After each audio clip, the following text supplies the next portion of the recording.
عيد مبارك دمان معاميشة شرفت له شركة صومتيل بنتلان waxaan ku faraxsanahay maanta inaan bulshadeeda kula ciideyno magaalada Garowe gaar ahaan barxadda magaalada Garowe oo asaan u ah Garowe waxaan maanta bulshadeena kula ciideynaa barnaamij waqtiga nasiiba oo aan soo kordhinay isla markaasna aan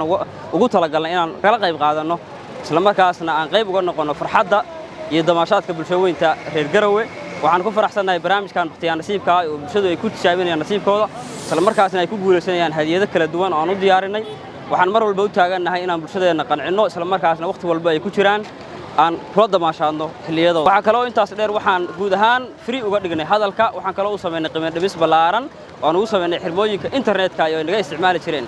waxaan mar walba u taaganahay inaan kala qayb qaadano bulshadeeda xaalad walba ay ku jiraan waxaan leenahay kula ciida qoysaskiina iyo asxaabtiina farxad iyo damaashaad ciidul mubaarak ciidul caafiya bismillaah maanta ay taariikhdu tahay 20 bisha Maaj kuna beegan maalinta koowaad ee ciidul fidriga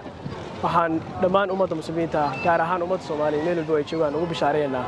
munaasabadda ciidul fidriga shirkadda Somtel waxay halkaan maanta ku qabanaysay adeegyada shirkadda qaybaheeda kala duwanaa si guud ay u soo bandhigaysaa bulshada reer Puntland khaasatan bulshada ku dhaqan caasimadda qiimo dhimis gaar ah oo lagu sameeyay adeegyada isgaarsiinta oo ay ka mid yihiin wicitaanadii iyo internetkii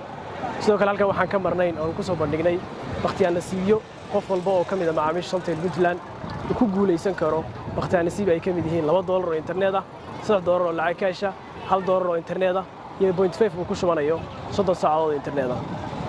dhammaan ummadda ku dhaqan caasimadda iyo guud ahaan ummadda Soomaaliyeedba waxaan ugu bishaareynaa inay ka faa'iideystaan qiimo dhimista shirkadda Somtel oo sameysay waxaan u rajeynaynaa sanadkan sanadkiis kale Ilaahay inuu gaarsiiyo nabad barwaaqo iyo xasilooni كل عام وأنتم بالخير